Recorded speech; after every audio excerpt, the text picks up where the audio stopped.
மனிதர்களை விட விலங்குகளுக்கு நோய்கள் ரொம்ப கம்மியாகவே பாதிக்குதுன்னு சொல்லணும்.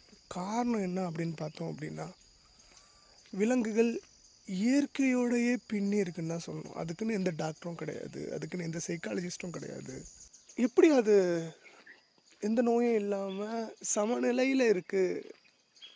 அதுக்கு நோய்கள் வந்தாலும் 10% தான் இருக்குது, பெரிய பாதிப்போ பெரிய தாக்கமும் இருக்காது. ஆனால் மனிதன் எவ்வளோ பரிணாம வளர்ச்சியில் உச்சத்தில் இருந்தாலும் நோய்வாய்ப்பட்டு ஒரு முழுமையான வாழ்க்கையை அவன் வாழ்கிறதுங்கிறது மிகப்பெரிய ஒரு கஷ்டமாக இருக்குது இந்த காலத்தில் தான் சொல்லணும். காரணம் என்ன அப்படின்னா, இயற்கையை விட்டு நம்ம ரொம்ப தூரம் வந்துட்டோம் அப்படிங்கிறத உணர முடியுது.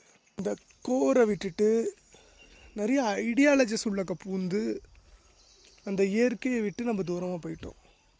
அந்த இயற்கையோட இணைந்து இந்த பரிணாம வளர்ச்சியில் நம்ம முன்னேறும் போது நோயற்ற வாழ்வும்